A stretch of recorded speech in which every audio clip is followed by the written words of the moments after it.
All right. The class of 2024 is officially signed. The ship had not sailed. It's time to talk some Cruton. You are Locked On Cougs, your daily podcast on the Houston Cougars, part of the Locked On Podcast Network, your team every day.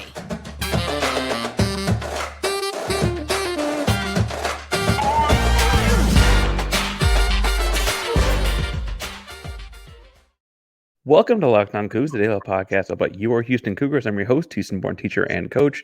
And today, as we want to break down some Houston Cougar football recruiting, I am joined by Blake. I'm going to try this my best I can, Antkowiak. Did I say that right?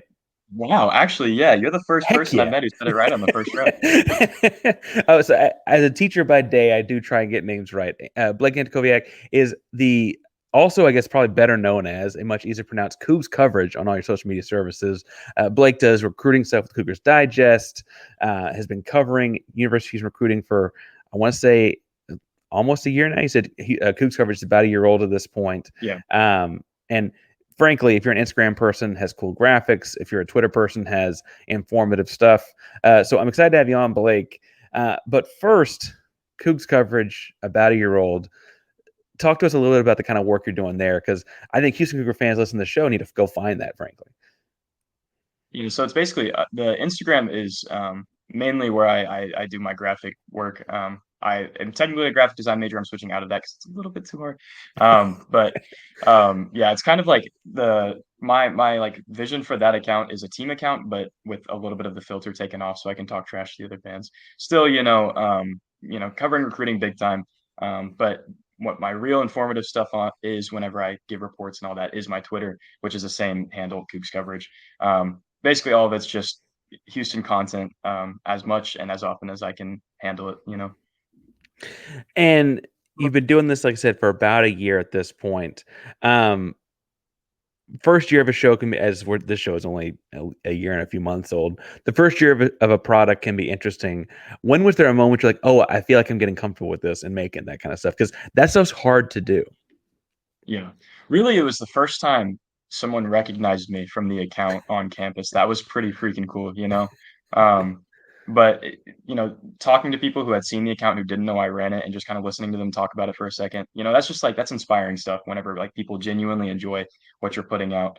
And so yeah, I would say the UTSA game right after that, I posted a pretty big analysis of it on my Instagram, and there were a bunch of people commenting about how informative and cool it was, and it's just fun to get positive feedback. So right then is whenever I thought, I could do something with this.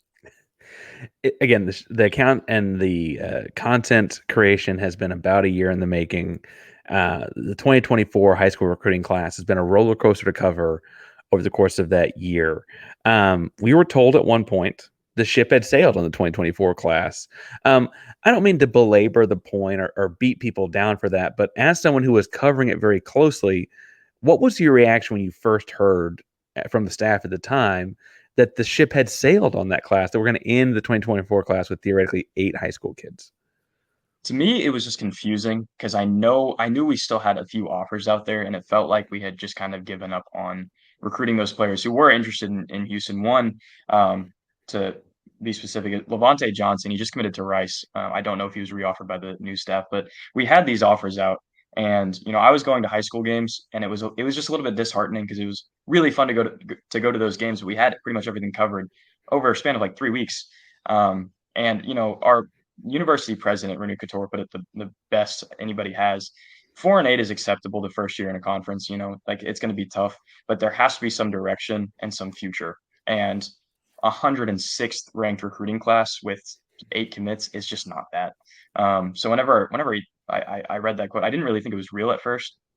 I just didn't know how that could possibly be the case, but it was. And yeah, that's kind of when I lost a little bit of hope, but thankfully we made a change.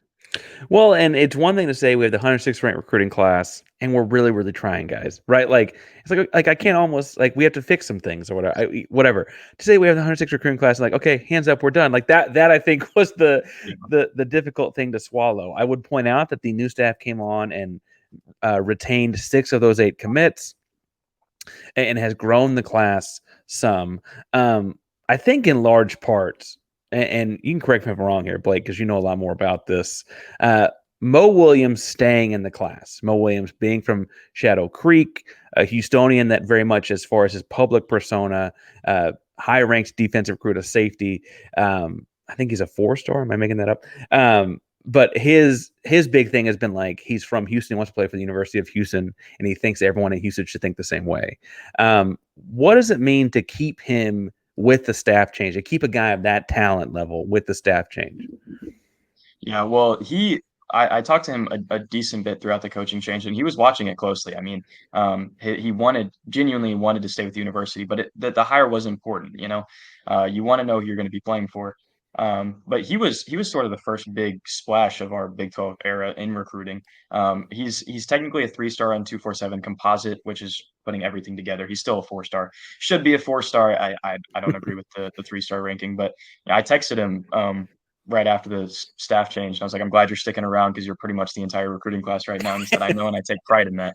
Um, but as far as the staying in Houston thing, I forgot who it was. I was talking to somebody a while ago, and they were saying that Houston has always been a program that's taken lower rated players and turned them into better players. That's stupid. We're in Houston. Let's go get the big fish that are here. And Mo Williams is one of those guys. I couldn't be happier that he's staying around. In a similar vein, I'm a big lineman guy. I played line as a kid growing up and that kind of stuff. More on the defensive side than the opposite side, but I digress. Raywell Bell, Giant. I'm seeing listed 295. If you told me it's 310, I'd believe you. What can you tell me about that process? Is he a guy you knew anything about? He's another Houston guy that stayed in Houston, so I guess that's what sparked him on my radar. Yeah, he Westfield product. It's been a pretty consistent pipeline for UH. He was probably of the guys I talked to, which again, not many. There wasn't, a lot of subject matter there. Of the guys I talked to, I think he was the least likely to decommit, flip, or anything. They could have fired me as the head coach, and he probably would have stuck around. He's a Cougar through and through. But yeah, he's massive in person. It's tired. I'm 6 feet tall. I'm not ripped or anything, but I feel like I'm a pretty decent sized guy, and I was dwarfing, or I was dwarfed by him. But yeah, I'm excited to have him on campus. He's another dude who could very easily have been a 4-star in my eyes. Watching him play, he just dominated night in and night out. So excited to get him on campus. And Westfield's got good football, so like being a key player for them is frankly indicative of pretty high level of talent. I have to say that I feel like as an offensive lineman staying, the guys coming over from Tulane and keeping Nagavi, and I feel like all that had to help out a lot. But it's funny to hear that they could have hired you or I off of social media and had just as good a shot at it. It's an interesting way to go about it. So anyway, they do make this change, and I want to talk to you some about what that change has led to in the last 6 or 8 weeks since. But first, it is signing day, but it's also the second weekend in February. And as it's the second weekend in February, that means it's time for the Super Bowl. There's a pretty big game this weekend called Super Bowl. I don't know if you know about it. But at FanDuel, they got this cool thing going with Super Bowl where first-time customers can put down $5 on a pick. If that pick hits, you get $200 back in bonus bets. Now, I want to know what you've got and what your pick is for Super Bowl this weekend, because they got the Chiefs at +2.5. The Chiefs as dogs seems kind of silly to me. Yeah, I learned a long time ago to stop betting against Patrick Mahomes. I really like the 49ers core. I think they're just absolutely stacked top to bottom. I don't want to dog on anybody, but I just don't know if Brock Purdy's built for the moment quite yet. I think the Chiefs win, and obviously in that I think they cover. Well, and again, anyway, if you think we're silly, if you think that it's the Niners game, they got all kinds of other things too. Prop bets, how long the anthem lasts, what the coin flip is, who gets the first touchdown, anything to have to do with the Super Bowl, they got it at FanDuel right now. So go to FanDuel.com/locked-on to sign up. That's FanDuel.com/locked-on, LOCKEDON. Make every moment more with FanDuel. They're a sportsbook partner of the NFL. All right, so the staff comes in. They make the change. I don't think we need to do the show where we beat down the old staff. I think that's easy to do whenever staffs change. And frankly, shows have done that. It was months ago at this point, right? It did lead to a good December in numbers for us, so for whatever that's worth. And so I guess thanks for that. What was the first time you saw the staff come in? I mean, you're on the ground there very literally. You saw the staff come in like, oh, things are different now. Honestly, it was the initial press conference for Willie Fritz when he signed here. I make the joke that he was lucky enough to get a photo with me at the end, but no, the difference is with as a media man, I like this staff a lot more just because they're a lot more receptive to media. Like he was very clearly trying to leave, and but he stayed to take photos with about 1 million students. But not just that, while he was talking in the press conference, he mentioned we're going to recruit the heck out of the state of Texas because there's no better place to recruit than where we are right here. We're going to keep the talent home. And the quote that stuck with me the most was, "If you like football, you're going to hate playing for me. You have to love football to play for me." And it's a tightening up of the ship that we didn't again, not to bag on the last staff too much, but we just simply didn't have it. I mean, again, you had Kansas game in 2021. That's just not going to happen. No players are going to be fighting on Willie Fritz's watch, and if they do, it's going to be bad news. It's a much more, you know, regimented system that's about to get in place. And every player that's talked to him has talked about how he's relatable, how he's won everywhere he's been at. There's just the track record you get where this is probably the safest hire with the highest floor we could have possibly made. And I don't really realize people, or I don't think people realize how lucky we got with this hire. The problem, I mean, maybe you can correct me if I'm wrong here. I think the biggest guy he's got to commit or got to sign at this point, I guess I should say, since taking the job is JaMarin Bernett, running back out of the state of Alabama. I don't know how to pronounce the small town he's from. Andalusia? That's my best effort. I think so.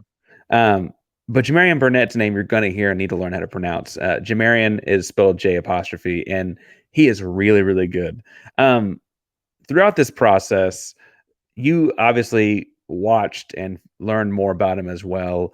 What can you tell us about Burnett and getting an athlete like that out of the state of Alabama with two big-time SEC programs and into the city of Houston?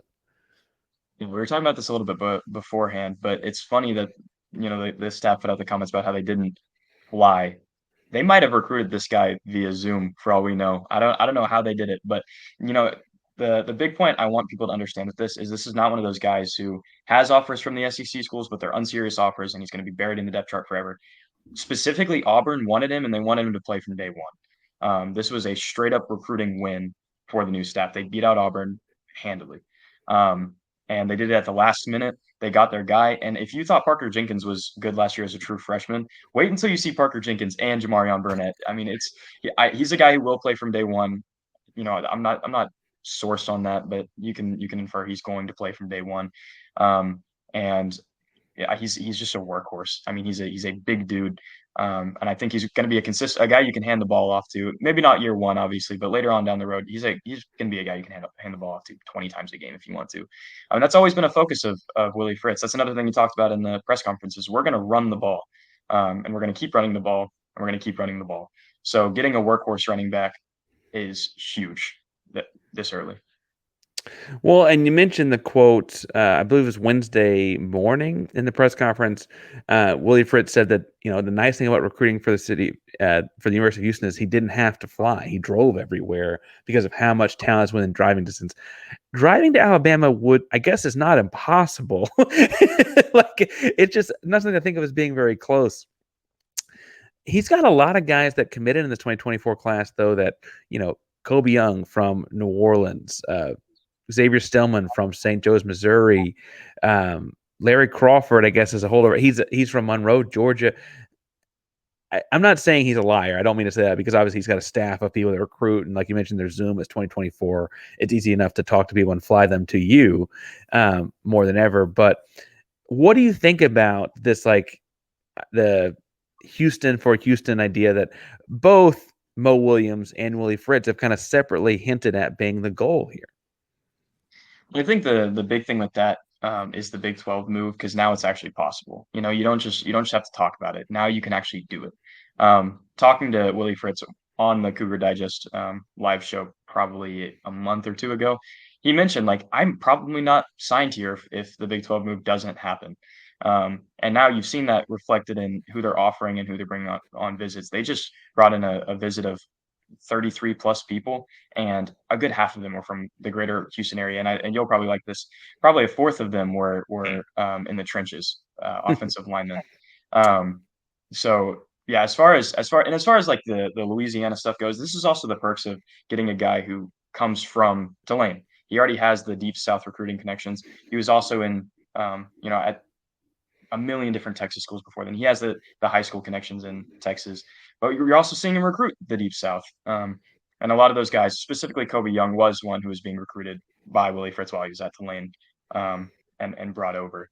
But as far as keeping guys in Houston, obviously you're still competing with Texas A&M and pretty much everybody else. It's Houston, but now that you're in the Big 12, that actually is a real possibility. Well, and they're up to including transfers. I think they're in the 20s, so I'm not mistaken, and maybe it's even low 30s actually, as I'm counting things now. As far as guys they've gotten to come to Houston, I guess the only I can mention other guys like Jayshon Ridgel or other guys to talk about, but I want to ask your opinion.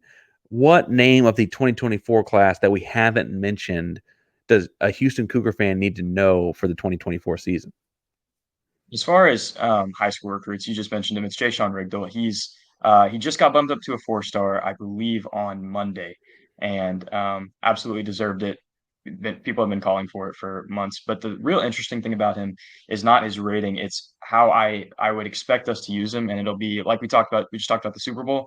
One guy playing in that game is very similar to Rigdal, and that's Deebo Samuel. He's a guy who has the frame to play running back. He will likely take most of his snaps at receiver, but I wouldn't be surprised if you see him get flexed to running back for a few plays and run routes out of the backfield. As far as transfers go, Corey Platt Jr. is the runaway face of the transfer portal class. He was at Tulane, had a season-ending injury last season. He received a 4-star rating as a transfer, which is unheard of whenever you only put one season on tape. And he's going to be a guy who linebacker was a struggle last year. We can, call a spade a spade. It was not the best position group by any means. He's going to come in and play from day one, probably going to be the leader of the linebacker room from day one. And if you like seeing games where one player gets more than 15 tackles, I think you're going to like Corey Platt Jr. I like hearing about linebackers getting a lot of tackles because listeners to the show will remember throughout the season, I thought it was interesting that I could statistically and analytically point out how well Houston's defensive line played and how many yards they gave up in the run, and how those two typically having those two things happen at once meant that the linebackers were not holding up their half of the bargain. And so I appreciate that.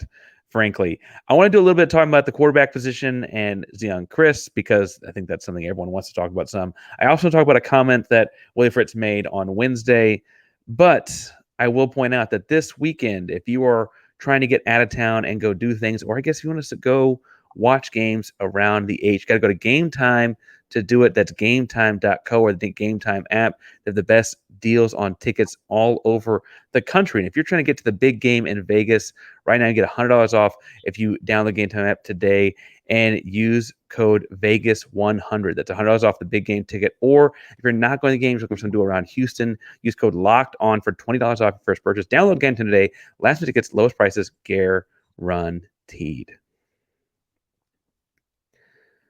All right, so Zeon Chris, I mentioned things I like. I love a running quarterback. I think as a coach, the idea of having to stop an 11th option, as far like an actual 11th player, another guy that can use his legs, is challenging. Chris is an electric athlete. We talked at one point to the host of Locked On Sunbelt Conference to hear a little bit about his impact in that conference with the Raging Cajuns, but I think people are mostly interested from the Houston side of things about like what this means to the quarterback position. Donovan Smith kind of had that on lock last year. It felt like I thought he was going to be more of a runner than he was coming in based on some stuff he did at Tech, including what he did against us, frankly, when he was at Tech. And then you bring in this guy who's an electric runner, a very different runner. What do you see out of those two spots? What can you get as a person connected to these things with the Fritz system? What's the story here? What are we looking at? Why are we looking at what we're looking at? I don't think we're looking at a day one starter in Zion Chris. Sean Bell, the quarterback coach, if I'm not mistaken, just said that one of the reasons he wanted to coach here was for Donovan Smith. I obviously they haven't put anything out, but I could almost guarantee that Donovan Smith will be the guy next season. That being said, Zion Chris is a dude who's potential is sky high. He's probably the guy I've watched the most film on of the transfer portal class from this last cycle. And the big comparison I keep coming back to is Tyler Huntley. He was at Utah, backup quarterback for the Ravens now. And his mobility in the open field it's almost game breaking. The only thing I've noticed is he can be a little bit indecisive sometimes with the ball. Other than that, that's his big X factor is he's just explosive in the run game. He's got a really big arm. Not always the most accurate in the mid to short range, but his deep ball is beautiful. I think he's a guy who, again, I don't think you're going to see him play unless it's garbage time minutes this season. I think it's Donovan Smith's job to lose, which obviously he could, but I think he's going to be the clear QB2. And I think he's the quarterback of the future, quite frankly. He's got, I believe, 4 years of eligibility left, so he doesn't have to play right now. He's going to be a guy who's going to develop and he's going to get a lot better, and he'll contribute a lot, not this season, but following that. Well, and frankly, if you mention issues, like the intermediate and short stuff, decision making, playing at the higher speed in the Big 12, those are all things that a year of practice you can work on without getting hit, right? And I think for a guy that runs and a guy that uses his legs that much, that's really, really important is you can get all the practice reps. I don't know what the formality would be on a red shirt or not, right? But the idea of like getting a ton of reps against a top tier defense or because we know Willie Fritz is going to run a good defense, and getting those kinds of things out there and then not getting hit till the following year, I think is really, really important for that position and that kind of an athlete at it. I was not super anti Donovan Smith. I thought there were times he played well. I thought there were times he didn't. I think that's very normal for a college quarterback. And I don't mean to put you on the spot here and make you in put you negatively in some people's eyes, but what was your perception of them rolling with Donovan Smith again? Were you expecting a change with the sea change or the staff changes? Because I think that's fairly normal, or were you excited to see Donovan come back? I think it's important to maintain some sense of continuity whenever you're going through a coaching change.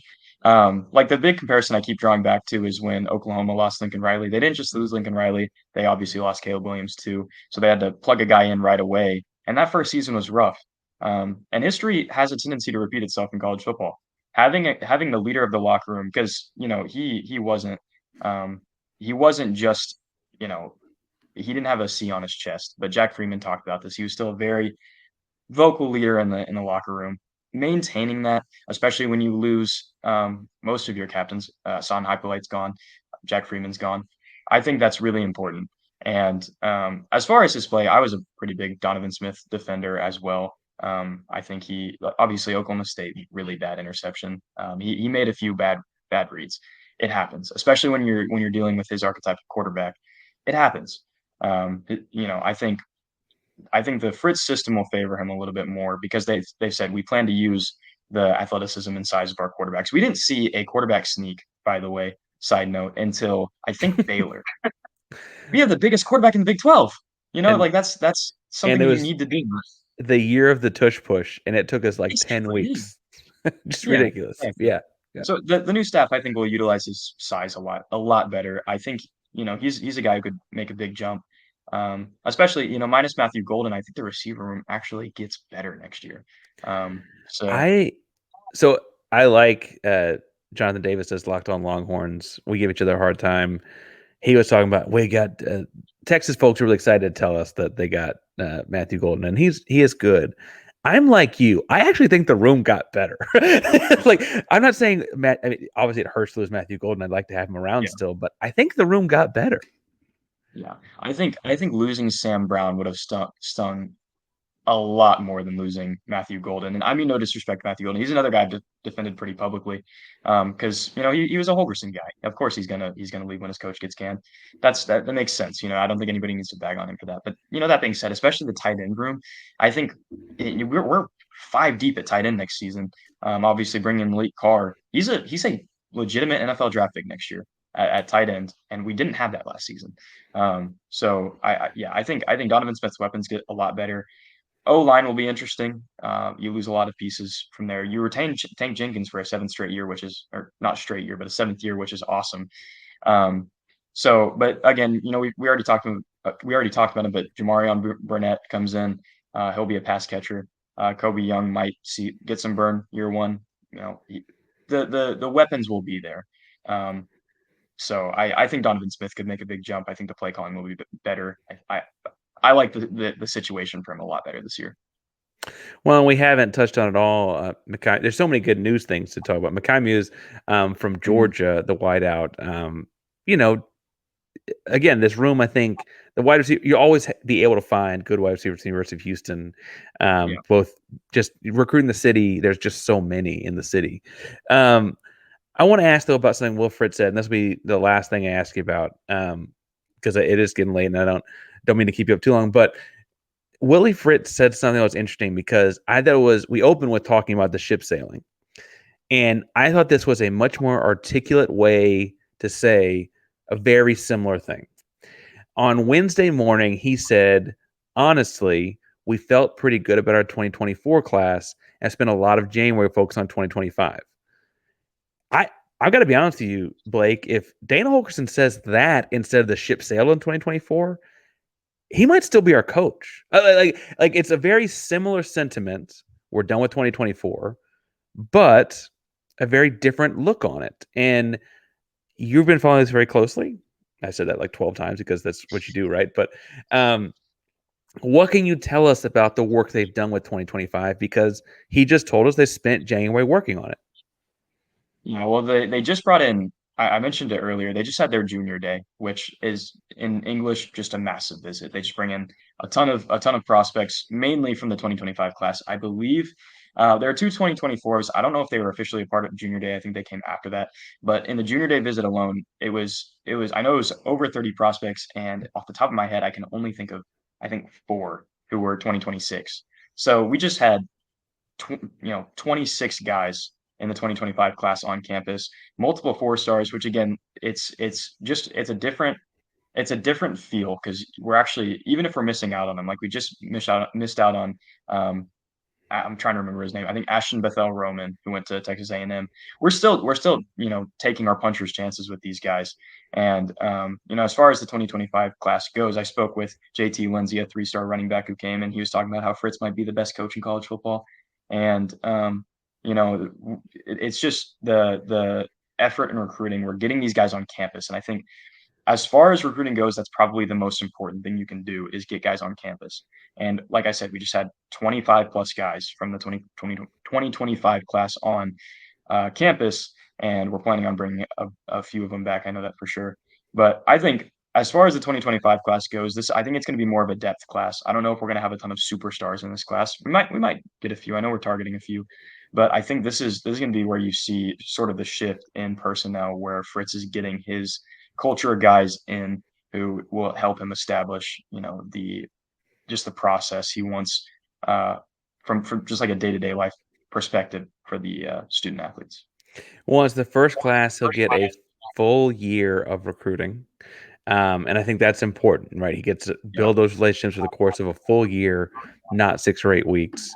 Yeah. And it's going to be interesting to cover and follow as the season unfolds because I think they've got an uphill battle in 20. I think it's a difficult schedule, Yeah. new staff. They lost most of their offensive line, et cetera, et cetera, et cetera. But as far as the kids coming in goes, Blake, you're covering it very well. You're covering it a lot of different places in a lot of different ways. Where can people find you and all that work we mentioned at the top? Yeah, so my Twitter is where I post most of my reports I get. Also, Cougar Digest with 247 Sports. Shout out Rob Sellers, my boss. Awesome guy. That is probably the best source for UH recruiting. It's not probably. That's the best source for UH recruiting you'll find is Cougar Digest. It's constant coverage. I'm pretty sure there's a 70. I don't know if you want me plugging this or not, but I'm pretty sure it's on sale right now, a membership. So, go get that. Follow me on Twitter, follow Rob Sellers on Twitter, and you'll pretty much get the gist of what's going on. For sure. I get it. I'm not Locked On's free. Do whatever you want. You can go pay him money Yeah, too. That's fine. Do whatever you want. Thanks again for coming on, Blake. Again, that's for at sure. Coogs Coverage on all your social media services, covering all Yes, sir. things Houston Cougar recruiting and more. Thanks again, Blake. We always wrap up. Go Cougs, man. You go Coogs.